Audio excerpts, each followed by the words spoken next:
والتفت الساق بالساق إلى ربك يومئذ المساق.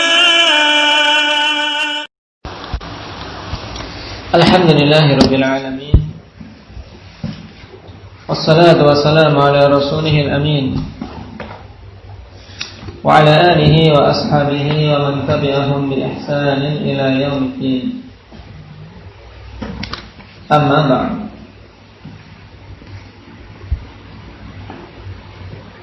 Ikhwani fillah rahimani wa rahimakumullah.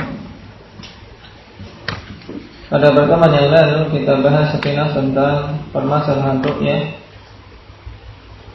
Dikarenakan Imam Ahmad rahimahullah ta'ala sebutkan dalam pertengahan penjelasan beliau tentang sikap seorang mukmin ketika mendapati hadis Nabi sallallahu alaihi wasallam, yaitu hendaknya dia beriman terhadap kabar tersebut dan at-taslim lahu. Walaupun dia tidak mengetahui hakikatnya, walaupun akalnya mungkin mengingkarinya, tapi tatkala datang hadis dari Nabi sallallahu alaihi wasallam tentang suatu perkara, fa'alaihi al-imanu bihi wa taslimu lahu. Wajib untuk beriman kepadanya dan berserah diri kepada Allah Subhanahu wa taala pada perkara tersebut. Dicontohkan dua hadis, yaitu hadis As-Sadiqul Masduq, yaitu hadis Ibnu Mas'ud radhiyallahu anhu tentang takdir, dan yang kedua hadis ru'yah. Dan insyaallah taala nanti akan dibahas kembali oleh Imam Ahmad rahimahullah taala dalam permasalahan al-iman bil ru'yah yaumil qiyamah. Kama ruwiya 'an Nabi sallallahu alaihi wasallam min al-ahadits as-sihah. Sehingga insyaallah kita bahas tentang permasalahan ru'yah di sana. Kita bahas secara lengkap tentang permasalahan ru'yah ketika membaca perkataan Imam Sa'di rahimahullah ta'ala, membaca apa? Perkataan Imam Ahmad, wal imanu bi ru'yah yaumil qiyamah. Baik, kita lanjutkan. Qala Imam Ahmad rahimahullah, wa alla yukhasima ahadan wa la yunadhirahu wa la yata'allamul jidal, fa innal kalami fil qadari war ru'yati wal qur'ani wa ghairiha minas sunani makruhun wa manhiyun anhu, wa la yakunu sahibahu wa in asaba bi kalamihi sunnah min ahli sunnah hatta yada'al jidala wa yusallimu wa yu'minu bil athar. Ini prinsip berikutnya, di mana Imam Ahmad rahimahullah ta'ala tegaskan bahwasanya sikap seorang sunni yaitu tidak yukhasimu ahadan wa la yunadhiru wa la yata'allamul jidal. Dia tidak berdebat dengan seorang pun, dan tidak beradu argumen dan tidak mempelajari bagaimana cara-cara berdebat. Tidak mempelajari ilmu tentang perdebatan. Yang dimaksudkan oleh beliau rahimahullah ta'ala yaitu ilmu kalam. Ilmu kalam yang telah terjadi kesepakatan di antara ulama ahli sunnah tentang tercelanya ilmu tersebut.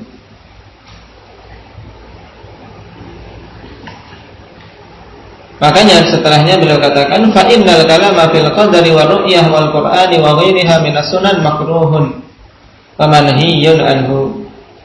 Sebab berbicara batil dalam perkara takdir dan ru'yah, berbicara tanpa ilmu, kemudian juga berdalam-dalam dalam permasalahan takdir dan ru'yah, sedang dalam perkara Al-Quran Nah, dia membicarakan bukan untuk mengimani dan mempelajari ikhwanifillah, tapi untuk membenturkan ayat satu dengan ayat yang lain, atau untuk menimbulkan keraguan. Ini yang ditempuh oleh ahlul kalam, ahlul filsafat. Dan selainnya dari sunnah-sunnah Rasulullah SAW, maka berbicara dengan pembicaraan yang batil padanya dibenci dan terlarang. Wala yakunu sahibuhu wa in asaba bi kalamihi sunnah min ahli sunnah. Dan pelakunya, walaupun perkataan yang dibangun di atas kejahilan tersebut, yaitu dia berbicara tanpa ilmu tadi, mencocoki sunnah, tidaklah dianggap termasuk dari kalangan ahli sunnah. Ini hatta yada'al jidala wa yusallim wa yu'minu bil athar, sampai dia meninggalkan perdebatan dan wa yusallim, yaitu dia menerima hadis Rasulullah SAW tanpa memprotesnya. Wa yu'minu, dan dia beriman terhadap athar-athar yang datang. Baik. Di sini Imam Ahmad rahimahullah ta'ala ingin mempertegas tentang salah satu prinsip dari ahli sunnati wal jamaah tatkala datang kepadanya hadis Rasulullah SAW dalam permasalahan-permasalahan yang mungkin akal-akal manusia ikhwanifillah kebingungan di awal pertama kali mendengarnya. Awal pertama kali mendapatkannya bingung. Baik. Untuk dia menerima dan beriman. Selama itu datang dari Nabi SAW dan tidak berdebat dan menjadikan hadis Rasulullah SAW sebagai apa? Sebagai sarana untuk diperdebatkan.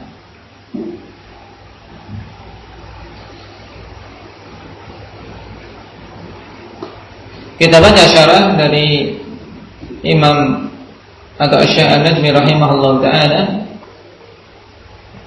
Wa qad nuhiya 'anil jidali fil qadari dzalika li anna al-qadara sirrun min al-asrar allati ikhtassa Allah biha la ya'lamu ma fihi illa Allah. Sungguh telah dilarang untuk bersidal, berdebat dalam permasalahan takdir. Yang demikian itu dikarenakan takdir adalah sirrun minal asrar allati ikhtassallahu biha. Dikarenakan takdir merupakan apa? Rahasia di antara rahasia-rahasia yang Allah Subhanahu wa taala khususkan dirinya dengannya. La ya'lamu ma fihi illallah. Tidak mengetahui apa-apa yang ada padanya kecuali Allah Subhanahu wa taala. Nah, bahkan perkara yang akan terjadi setelah ini, setelah seorang waktu setelah dia berada itu apa? Tidak ada yang tahu. Dan perkara takdir rahasia dari Allah Subhanahu wa taala. Sebagaimana telah kita lewati athar dari Ibnu Abbas radhiyallahu anhuma, bagaimana bunyinya Ahmad.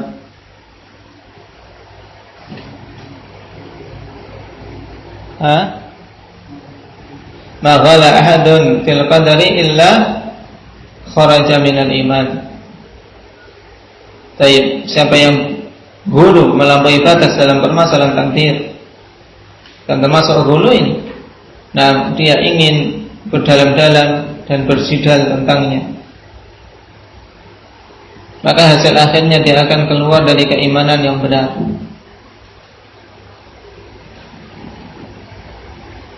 La ya'lamu ma fihi illallah, fala yajuzu lana al-intiqad wal i'tirad wal jidal fi hadhihi al-umur. Sehingga tidak boleh bagi kita untuk mengintiqad, mengkritik ataupun menolak, tidak terima. Demikian pula apa? Mendebat dalam perkara-perkara ini. Kenapa? Li'anna al-jidala fiha la yuaddi ila natijatin, bal rubbama takunu natijatuhu husul asy-syukuki lil 'abdi. Dikarenakan perdebatan dalam permasalahan takdir tidaklah akan menghasilkan natijah, tidak akan membuahkan hasil. Tidak akan membuahkan hasil. Farubbama takunu natijatuhu husul asy-syukuk lil 'abdi. Bahkan mungkin saja hasil yang dicapai itu apa? Keraguan-raguan bagi hamba Allah Subhanahu wa taala. Akhirnya mereka ragu terhadap takdir. Akhirnya mereka ragu terhadap kebijaksanaan Allah Subhanahu wa taala. Sebagaimana yang terjadi pada orang-orang Jabriyah yang mereka berdalam-dalam dalam menetapkan takdir, akhirnya apa? Mereka menganggap Allah itu zalim. Allah itu zalim. Tatkala apa? Tatkala mengazab orang-orang kafir. Alasannya apa? Allah yang mentakdirkan mereka kafir, kemudian Allah Subhanahu wa taala menyiksa mereka.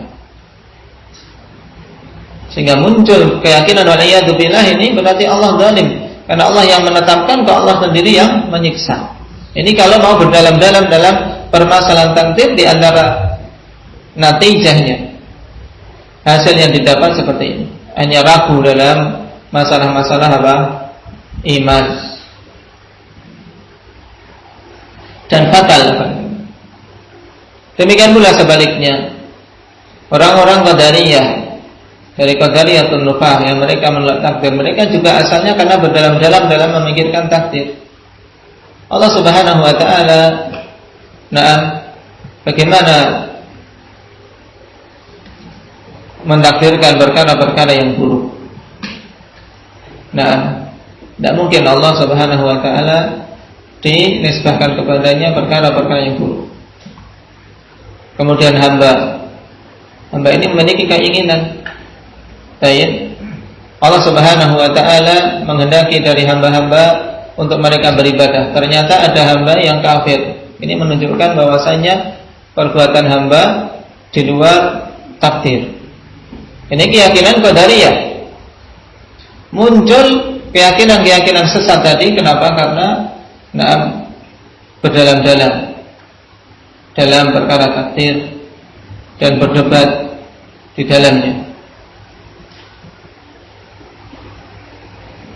Dan perdebatan dalam perkara tersebut tidak akan menghasilkan suatu yang bermanfaat, bahkan yang dihasilkan adalah keraguan-raguan.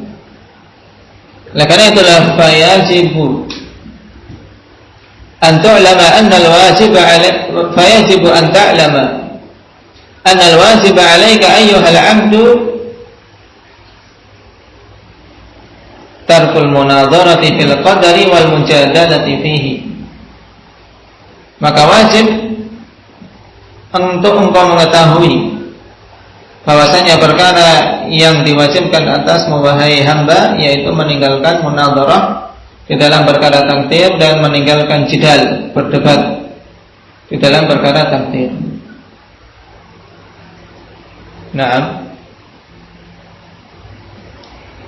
Perhatikan ukasy.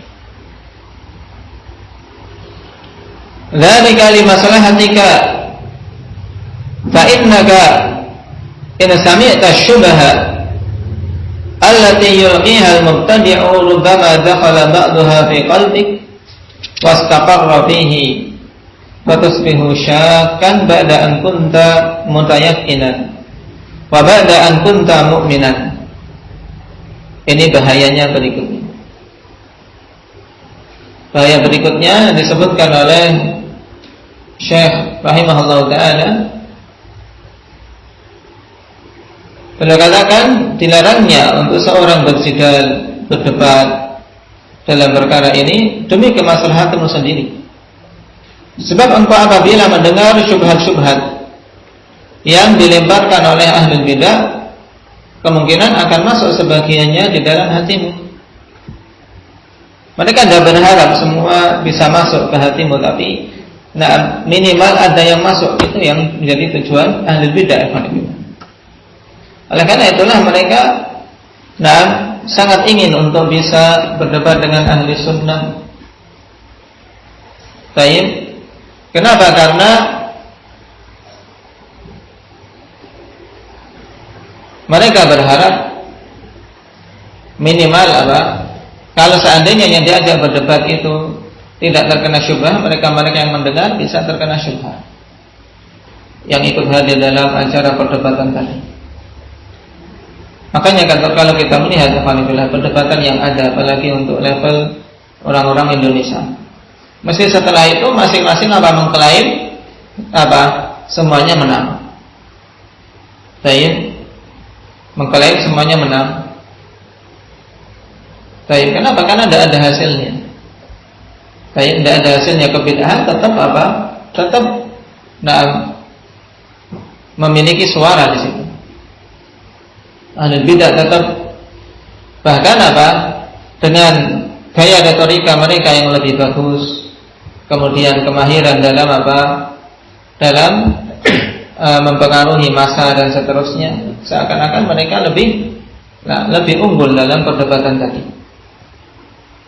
Oleh karena itulah para ulama rahimahumullah taala, mereka betul-betul memperingatkan ahli sunnah dari pintu ini, jangan sampai mereka terjatuh dalam dalam perdebatan, terkhusus lagi dalam permasalahan takdir. Kewajibannya adalah beriman dan tidak berdalam-dalam.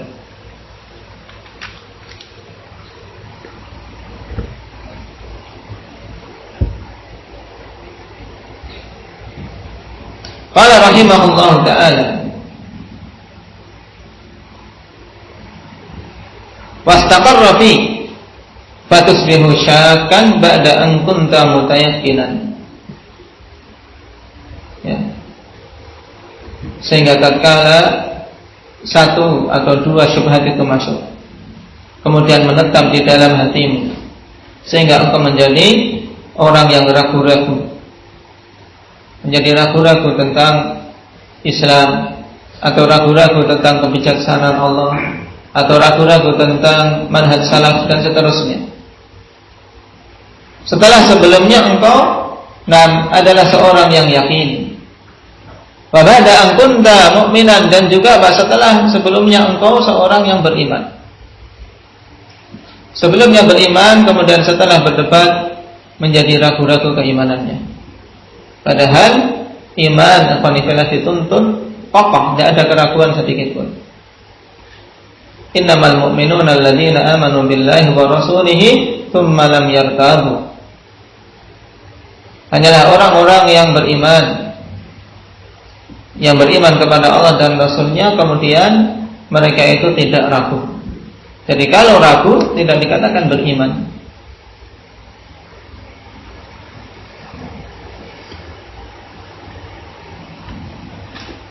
Wa bi sahih al-Bukhari. Baik. Allah fi nafsika hawil tujannib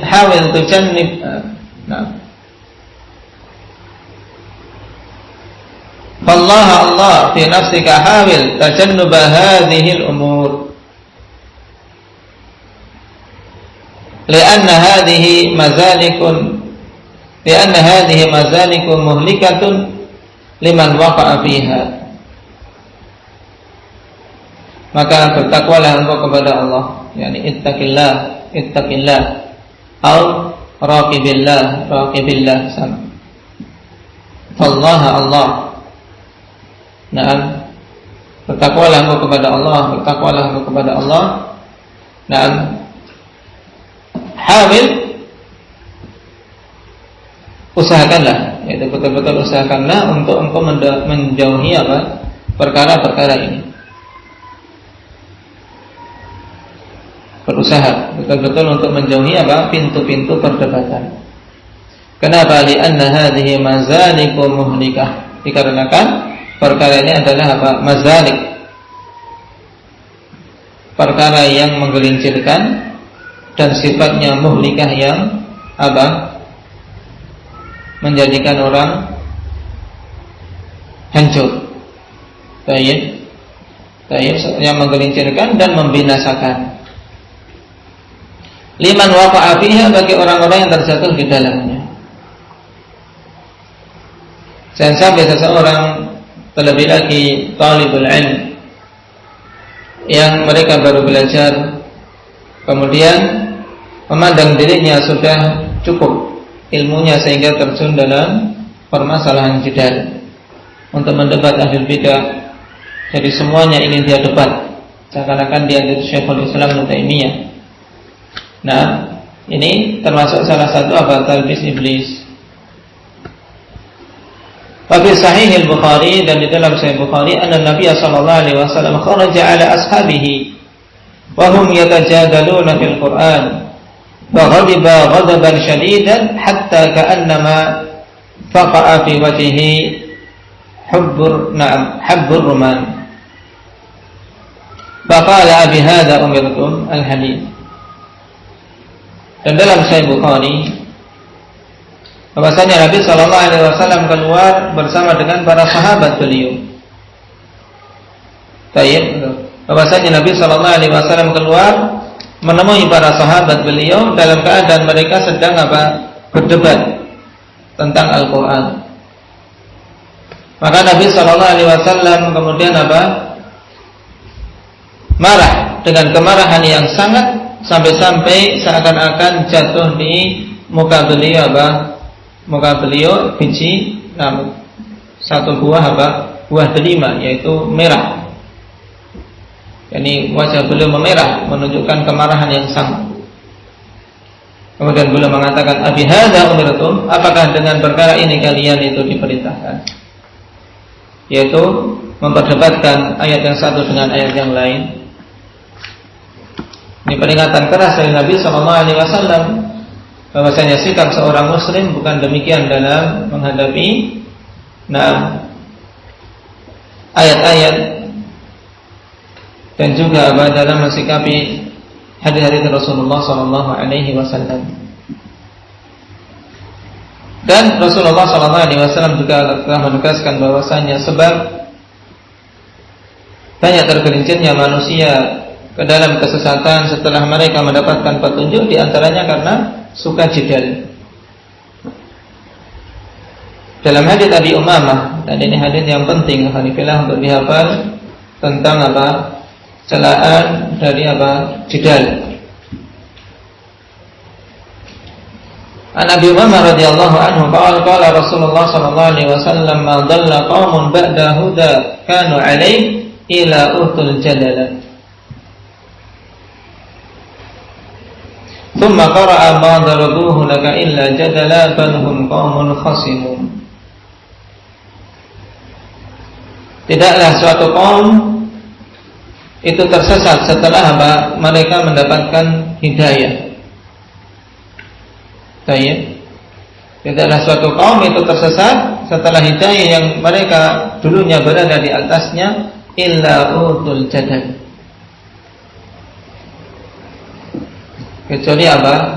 kecuali sebab tersesatnya mereka itu datang dari sisi jidal.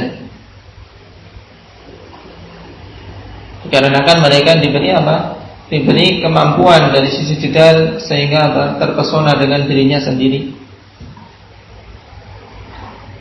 Hadits hasan dikeluarkan oleh Imam Ahmad dan yang lainnya. Kemudian Nabi SAW membaca ayat di surat Az-Zukhruf, ma darabuhu laka illa jadala bal hum qaumun khasimun.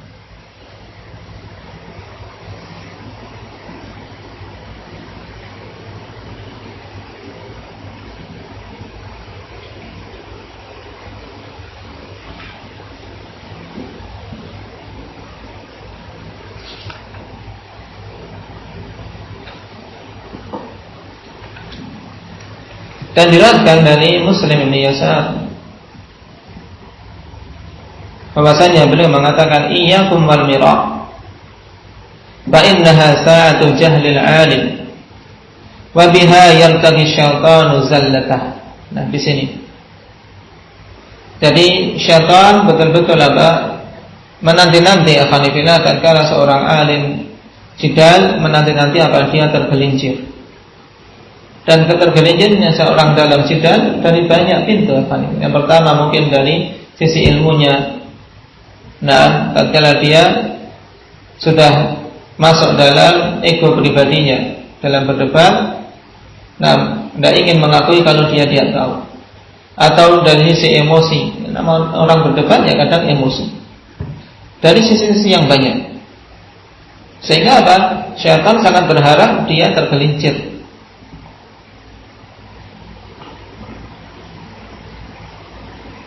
Muslim Yasar mengatakan, iyyakum wal mira', jauhilah oleh kalian al-mira', yaitu perdebatan dengan cara batin.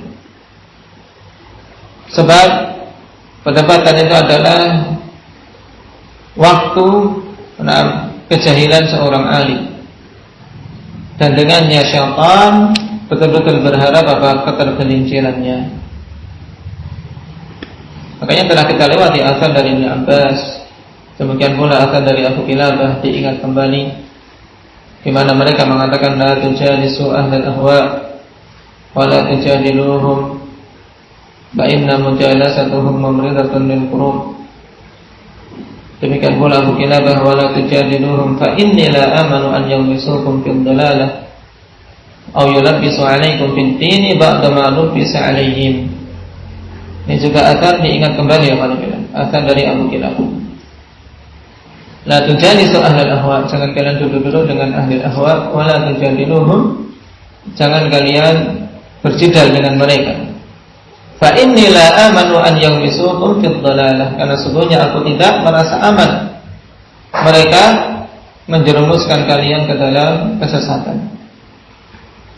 Ini tujuannya, mereka ingin menjerumuskan ahli sunnah di dalam kesesatan, atau minimalnya au yulabbisu alaikum fiddin ba'da ma lubisa alaihim, atau ingin menimbulkan kerancuan atas kalian di dalam agama ini sebagian perkara yang mereka rancu padanya. Minimal seseorang kebingungan dalam perkara agamanya. Karena itulah orang-orang yang suka berdebat, akhirnya banyak berpindah-pindah manhaj, bahkan bisa berpindah agama. Sebagaimana perkataan Umar Ibn Abdul Aziz, man ja'ala dinahu gharadan lil khusumat aktarat tanakkul, siapa saja yang menjadikan agamanya sebagai bahan perdebatan, dia akan banyak berpindah-pindah. Baik.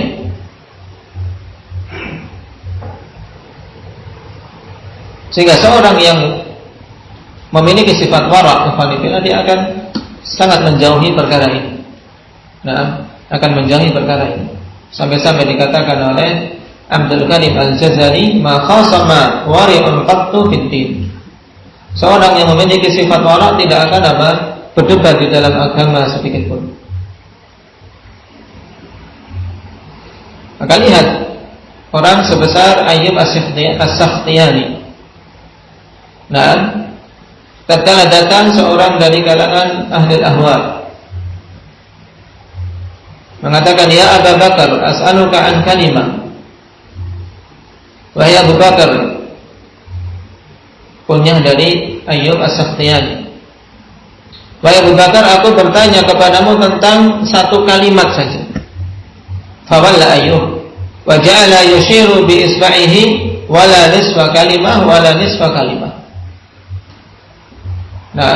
Maka Ayyub berpaling dan beliau mengisyaratkan dengan jari telunjuknya, tidak walaupun hanya setengah kalimat, tidak walaupun hanya setengah kalimat. Ini mereka menjauh dengan sejauh-jauhnya dari pintu perdebatan, karena memang mereka tahu betapa besar bahayanya perkara tersebut dalam kondisi mereka seorang imam, mereka para ulama.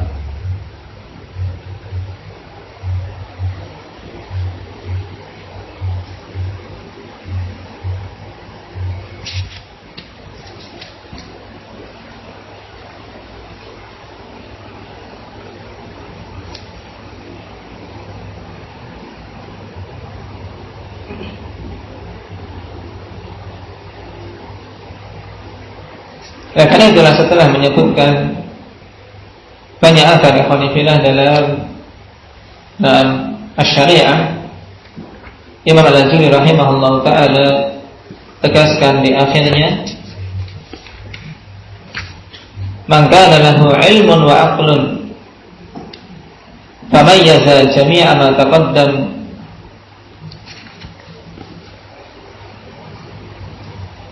dzikrillahu min awalil kitab ila hadzal mawdi'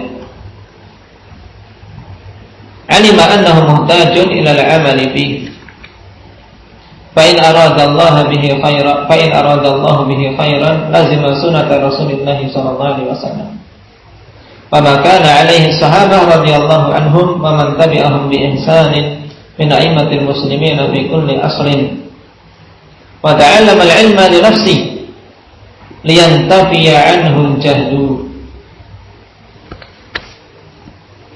Siapa saja memiliki ilmu dan akal, kemudian dia membedakan semua yang telah lewat penyebutannya, maka qaddaman dzikri lahu, dari awal kita sampai pada tempat ini, yaitu tentang perkara jidal, maka dia akan tahu bahwasanya ilmu itu sangat butuh untuk amal. Dan lihat bagaimana amalan para salaf, mereka memiliki ilmu yang tinggi tapi juga amalan yang luar biasa, dan kehati-hatian dalam agama, kehati-hatian dalam menjaga keselamatan agamanya. Sehingga sesungguhnya orang yang Allah Subhanahu wa taala inginkan kebaikan, maka dia mesti akan menetapi sunnah Rasul sallallahu alaihi wasallam dan perkara yang para sahabat berada di atasnya, serta mengikuti para imam kaum muslimin di setiap zaman, dan dia belajar untuk dirinya agar hilang kejahilan dari dirinya. Ini. Nah, dan nasihat yang bagus dari Ayyub As-Sikhtiyani bahwasanya ahlul bidah ketika mengajak berdebat, di antara bantahan yang telak bagi mereka adalah as-sukut. Makanya Ayyub mengatakan, "Afalastu biradin alaihim na ashaddu minas sukut." Aku tidaklah membantah kepada mereka yang lebih keras daripada dengan diam. Baik. Didiamkan saja sehingga mereka akan semakin marah. Ini salah satu bimbingan dari para a'immah dalam perkara jidal. Dan tentunya alhamdulillah